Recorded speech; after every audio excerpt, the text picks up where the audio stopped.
Something went wrong. Not with the plane, but with reality itself. Because planes don't just vanish, not like that. Not mid-flight. Not in a world stitched together by satellites, radar, and constant surveillance.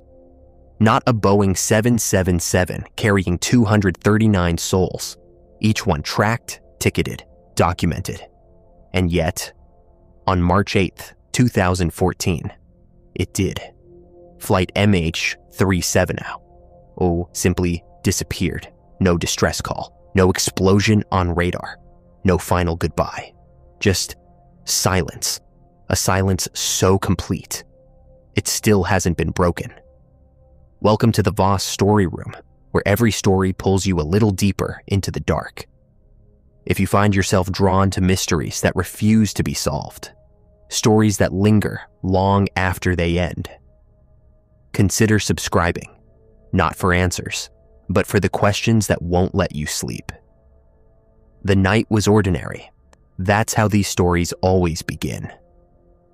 Kuala Lumpur International Airport hummed quietly under fluorescent lights. Passengers moved through terminals with the usual rhythm, phones in hand, minds elsewhere, unaware that history was about to fracture.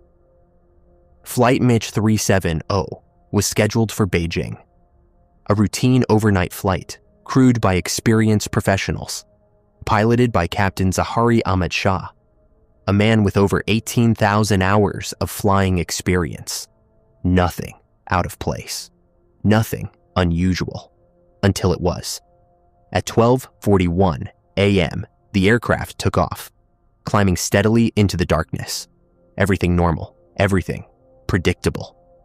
For the next 38 minutes, MH370 followed its assigned route. Air traffic control exchanges were calm, almost mechanical. And then, at 1:19 a.m., the co-pilot's voice came through one last time. "Good night, Malaysian 370. Routine, harmless. But those words would become the final human contact with the plane.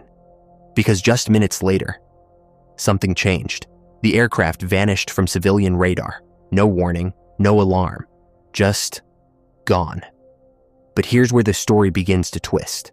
Because MH370 didn't crash then. It didn't fall from the sky. Instead, it turned. Military radar, less precise, more secretive, captured something chilling. The plane had deviated sharply from its path. It turned west, then south, flying back across Malaysia, slipping into darkness like it knew exactly where not to be seen. Its transponder disabled, its communication systems silent. This wasn't an accident. This was intention.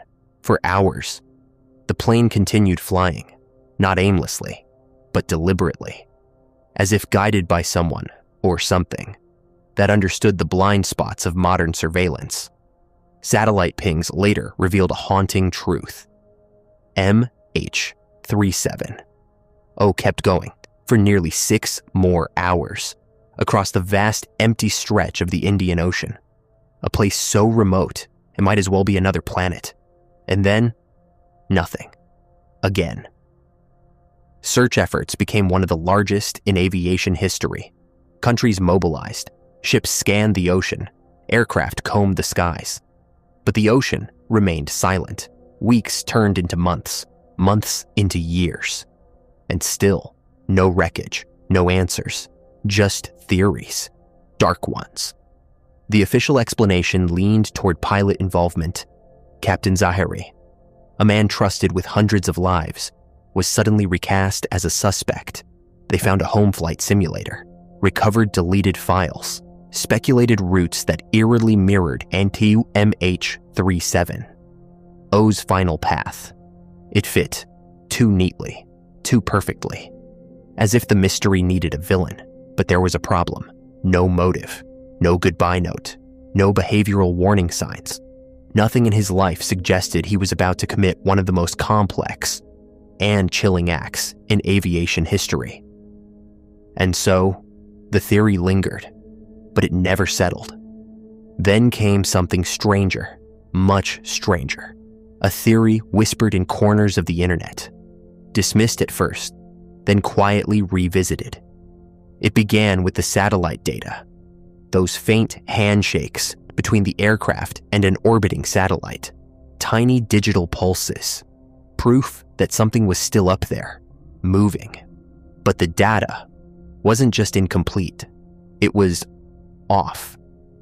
Independent analysts began digging deeper, not into what was known, but into what didn't make sense. And that's when patterns began to emerge. Not mechanical, not human, but geometric, precise, almost mathematical. Some claim the flight path didn't align with a distressed aircraft, or even a rogue pilot. It aligned with something else entirely, something controlled externally. Then a video surfaced, brief, grainy, unverified. It showed a plane matching MH370, surrounded by 3 spherical objects, orbiting it, not randomly, but in perfect synchronization. Then a flash, a distortion, and the plane vanished, not exploded, not broken apart, gone, as if erased. Most called it fake, a hoax, a digital trick, but not everyone, because those who analyzed it frame by frame noticed something unsettling. The physics were consistent, the motion wasn't random, and the disappearance left no debris, no fragments, no heat signature, just absence. It sounded impossible, and yet, so did the original event. What if MH370 didn't crash? What if it didn't land? What if it was taken? Not by humans, not by any known force, but by something that understood our technology better than we do. Something that knew exactly when to strike, exactly how to erase, exactly how to leave behind nothing. Another theory emerged, less dramatic, but equally disturbing. A classified military interception. Some believe MH370 strayed into restricted airspace, that it was mistaken for a threat, that it was neutralized and covered up. But again, no debris, no proof, just silence. Then there's the black hole theory. Not the cosmic kind, but a natural anomaly. A region of the Indian Ocean where electromagnetic disturbances can interfere with navigation, where compasses fail, where systems glitch, where planes disappear.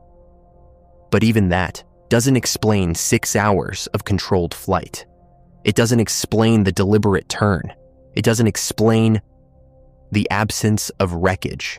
Years later, small pieces began washing ashore, fragments of wing, debris confirmed to belong to MH370, scattered across islands thousands of miles apart, like breadcrumbs, leading nowhere. Ocean currents could explain the drift, but not the delay, not the pattern, not the fact that for years nothing appeared. Then suddenly, just enough to suggest a crash, just enough to close the case. But for those who look closer, it feels staged, incomplete, like someone or something wanted us to believe the story had an ending when it didn't. And then there are the passengers, 239 people, each with a story, a life, a reason for being on that plane. But a few stood out, a group of engineers working on advanced technology, patents, defense systems, the kind of minds that shape the future, all on one flight, all gone together. Coincidence? Maybe. But in mysteries like this, coincidences feel intentional. And then comes the question no one wants to ask. What if someone knows exactly what happened?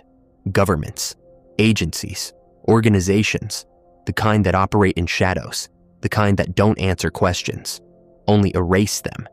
Because if MH370 was taken, or intercepted, or something far stranger, the truth wouldn't just be shocking, it would be dangerous. And so, the silence continues. But here's the part that lingers. The part that keeps this story alive.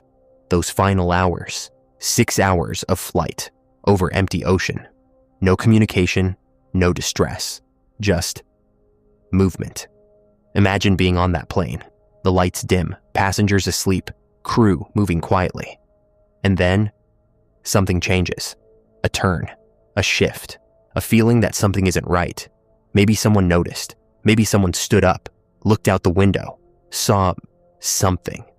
Something that didn't belong in the sky. And then, darkness. The climax of this story isn't an explosion. It isn't a crash. It's something far more unsettling.